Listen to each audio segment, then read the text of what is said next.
Bloque 5. La vacuna de la gripe.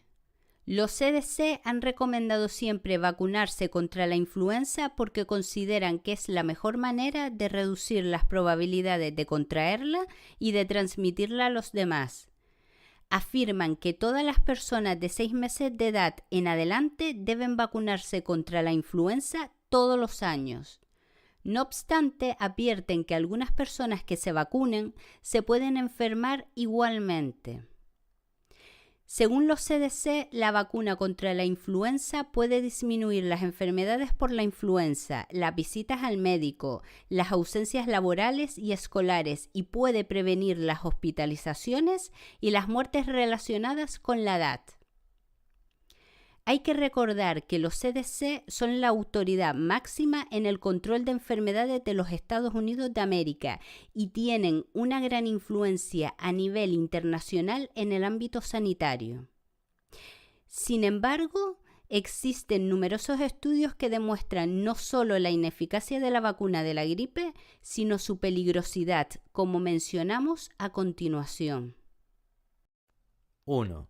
El 1 de febrero de 2018, Cochrane Research, una red de investigadores de 130 países, independiente de empresas farmacéuticas y que no acepta dinero de ellas, publicó un trabajo científico de revisión de 52 estudios clínicos sobre la vacuna de la influenza en 80.000 personas entre los años 1969 y 2009 y descubrieron lo siguiente.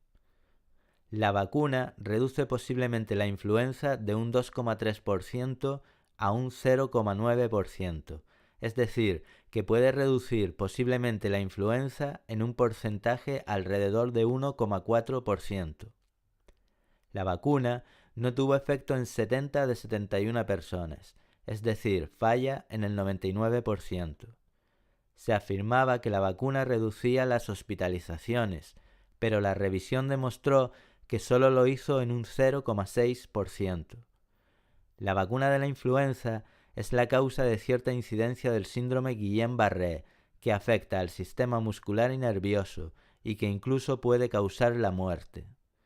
Por lo tanto, según se observa, la vacuna contra la gripe es un gran engaño, pues contradice radicalmente los argumentos de los CDC. Se trata de otra gran falacia sanitaria. 2. Un estudio publicado en National Library of Medicine sobre los efectos de la vacunación de la influenza para ancianos durante la hospitalización y la mortalidad determinó que no existían evidencias de que la vacuna contra la influenza redujese las hospitalizaciones o la mortalidad entre personas mayores. 3. Un estudio sobre la vacunación de la influenza y la interferencia de los virus respiratorios entre el personal del Departamento de Defensa concluyó que las personas vacunadas contra la influenza presentaban mayor probabilidad de infección por otros coronavirus que las no vacunadas. Además, la interferencia viral derivada de la vacuna se asoció significativamente con el coronavirus y el metaneumovirus humano. 4.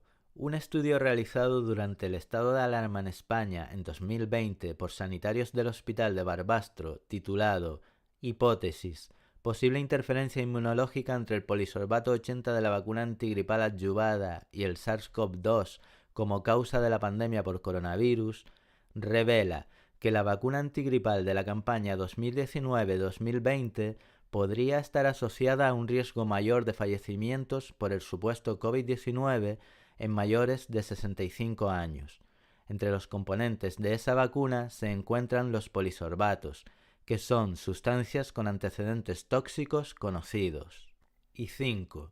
Un estudio de Oxford Academic en junio de 2012 sobre el riesgo incrementado de las infecciones víricas respiratorias no debidas a la influenza probó que la vacuna de la influenza incrementa significativamente el riesgo de sufrir infecciones víricas respiratorias debidas a otros virus.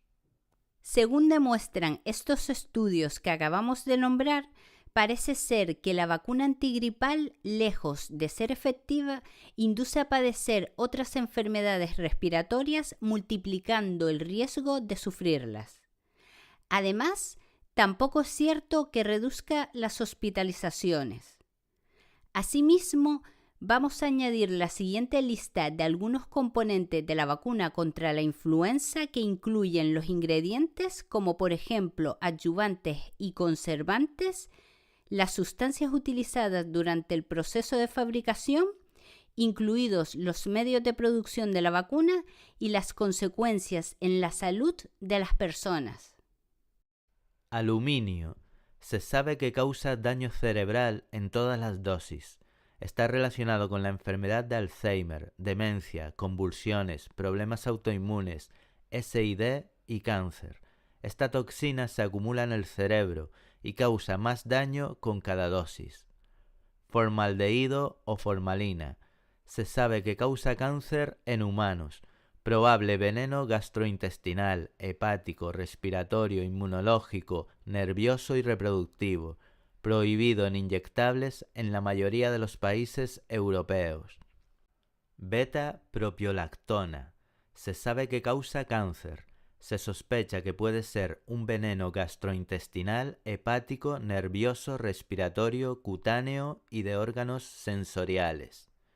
Sulfato de gentamicina y polimixina B, antibióticos.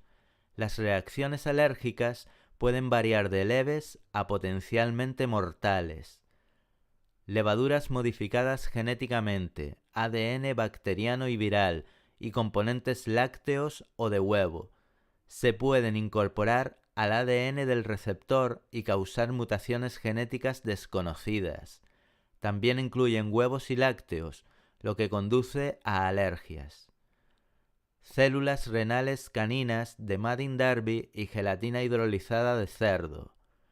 Los efectos secundarios de las vacunas antigripales basadas en cultivos con estos componentes son los siguientes: dolor de cabeza, fatiga, fiebre, equimosis grave, mialgia, malestar, enfermedades crónicas como trastornos metabólicos y nutricionales, trastornos cardíacos, trastornos musculoesqueléticos, trastornos del tejido conectivo, deterioro de la vista, reacciones anafilácticas y muerte.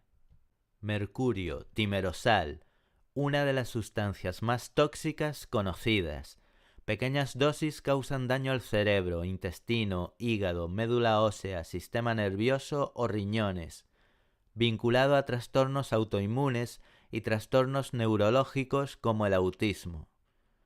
Glutamato monosódico, una sustancia química tóxica que está relacionada con defectos de nacimiento, retrasos en el desarrollo e infertilidad. Polisorbato 80 y 20. Se sabe que causa cáncer en animales y está relacionado con numerosos problemas autoinmunes e infertilidad. Por lo tanto, no existen estudios a largo plazo sobre la seguridad en la que los fabricantes de vacunas puedan basarse para validar la eficacia de la vacuna contra la gripe, ni tampoco sus consecuencias para la salud a medio y largo plazo. Este hecho no es muy alentador considerando los peligros potenciales que tienen para la salud los agentes tóxicos presentes en la vacuna contra la influenza. La vacuna de la influenza no sirve para evitar ni su supuesta transmisión de persona a persona, ni las muertes causadas por la enfermedad, ni la saturación en los hospitales. Además, tiene numerosos efectos adversos como por ejemplo, reacción local intensa, hemorragia, dolor de cabeza y de garganta, fiebre, urticaria, tos, trombocitopenia, náuseas, anafilaxis, escalofríos, cansancio, dificultad para respirar, encefalomielitis y síndrome de Guillain-Barré.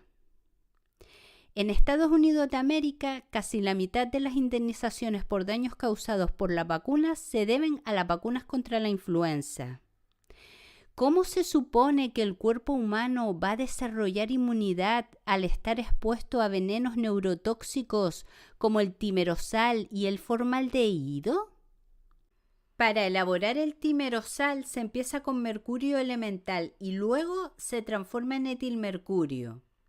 Se ha demostrado que el etilmercurio puede atravesar la barrera hematoencefálica y la placenta fácilmente debido a que se disuelve en la grasa y además que puede acumularse en el sistema nervioso central en forma de mercurio inorgánico, haciendo que permanezca en el cerebro de personas y de animales. Por tanto, se tiene una base científica para decir que los efectos nocivos del etilmercurio pueden ser similares o incluso peores que los del metilmercurio, que es la forma orgánica en la que aparece el mercurio en el medio ambiente y que también es neurotóxico. Después, se agrega aluminio a la vacuna, que tiene un efecto sinérgico con el mercurio, lo que hace que sea más tóxico que el mercurio elemental. El formaldehído se utiliza principalmente en líquidos de embalsamamiento y en las vacunas lo utilizan como desinfectante y conservante. A continuación vamos a presentar dos importantes hechos históricos que demuestran que el supuesto virus de la gripe, la teoría del contagio y las vacunas contra la gripe y las vacunas en general son un gran engaño y un atentado contra la salud pública. La gripe española. La epidemia de gripe española de 1918 que azotó el mundo con millones de muertos se debió realmente a una campaña de vacunación masiva. En los Estados Unidos de América, esta epidemia comenzó con la vuelta de los soldados del frente. La Primera Guerra Mundial fue la primera guerra en la que todas las vacunas conocidas en la época fueron inyectadas obligatoriamente a los soldados americanos, entre los que se dio una tasa de mortalidad que fue 4 veces más alta que la de los civiles no vacunados. Como la guerra no duró el tiempo suficiente que habían previsto los fabricantes de vacunas para seguir inoculando, se elaboró una campaña de vacunación masiva mundial con las vacunas sobrantes. Miles de soldados regresaron incapacitados o paralíticos por las vacunas, incluso sin haber llegado a entrar en combate, mientras le hacían creer a la gente que los soldados volvían a casa con peligrosas enfermedades por haber estado en países extranjeros como España. De ahí el nombre de gripe española. Asimismo, presionaban a la población civil para que se vacunasen a toda prisa de todas las vacunas disponibles como un deber patriótico. Murieron 20 millones de personas en todo el mundo de esta epidemia que llegaba a tantos sitios como llegaron las vacunas. Por ejemplo, en Grecia y en otros lugares en los que no se aceptaron las vacunas fueron los únicos sitios en los que no hubo casos de gripe española. La gripe porcina. En 1976 hubo una campaña de vacunación en Estados Unidos de América contra la gripe porcina, en la que miles de personas presentaron reclamaciones por los efectos secundarios de las vacunas. David Sencer, jefe de los CDC, empleó el miedo de la supuesta pandemia de gripe de 1918 para forzar a la vacunación masiva. La campaña de miedo hizo que la gente fuera a vacunarse compulsivamente y así lo hicieron 50 millones de americanos.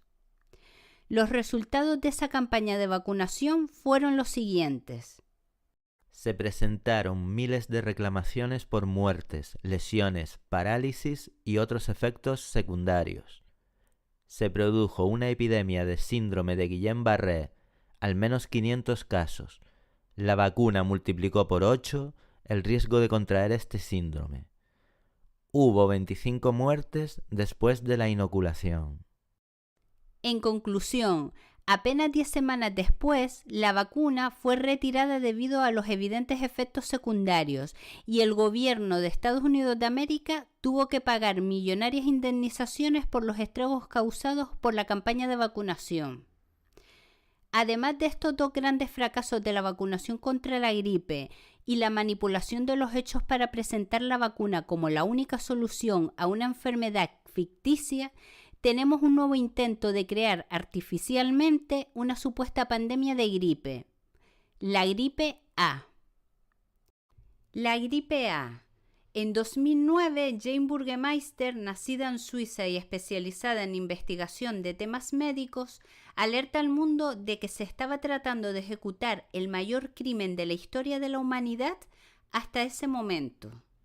Presentó una denuncia en Viena ante el FBI en la Embajada de Estados Unidos contra la OMS, la ONU, Barack Obama, expresidente de Estados Unidos de América, David de Rothschild, banquero, David Rockefeller, banquero, George Soros, especulador financiero, Werner Faymann, canciller de Austria, entre otros, acusándolo de querer cometer un genocidio a escala mundial contra la humanidad. Según explica Jane Burgemeister en una entrevista concedida a Bill Bryan y Kerry Cassidy en septiembre de 2009, la farmacéutica Baxter contaminó intencionadamente 72 kilos de material de vacunas con el virus vivo de la gripe aviar para producir una pandemia artificial en febrero de 2009. Este intento fracasó debido a que la República Checa alertó sobre esta contaminación en el laboratorio de Biotest. La intención inicial de todo este entramado mundial pandémico, cuenta Burgemeister, era provocar intencionadamente una pandemia que diera lugar a vacunaciones forzosas masivas en todo el mundo, en aplicación de las normas de la OMS sobre pandemias de nivel 6 y de paso causar una despoblación de millones de personas. Todo esto en connivencia con los gobiernos de las naciones y con la presión de la OMS para iniciar una campaña de vacunación. Como ya es sabido, la OMS tiene muchos conflictos de intereses en el campo de la salud debido a la financiación de sus contribuidores. Finalmente, el plan se vino abajo tras la denuncia del presidente de la Comisión de Salud del Consejo de Europa, Wolfgang Wodarg, que acusó a la OMS de propagar histeria y pánico deliberadamente entre la población. Ya hemos visto que existe un verdadero conflicto de intereses relacionado con la salud mundial de las personas, la venta de vacunas y el mercado sanitario. El problema que siempre ha tenido la industria farmacéutica y todo el tinglado sanitario mundial es que la inmunidad natural es gratis y siempre ha funcionado. Esta es una información que los poderosos y cómplices sanitarios no quieren que sepas, porque un pueblo desinformado es un pueblo manipulado del que se pueden obtener beneficios. Para echar abajo la idea de que la gripe es una enfermedad infectocontagiosa y poner de relieve la relación que hay entre lo que denominan enfermedades y los desequilibrios del cuerpo por distintas causas, vamos a tratar las siguientes cuestiones. 1. Sistema inmunitario. ¿Qué es la inmunidad? 2. Efectos secundarios de las vacunas y su relación con la gripe. 3. Signos y síntomas de envenenamiento. Y 4. Relación entre el déficit de vitaminas y los signos y síntomas de enfermedades. Veremos que los signos y síntomas de la gripe no son más que manifestaciones del cuerpo frente a procesos de reequilibrio. No son, por tanto, producto de virus patógenos.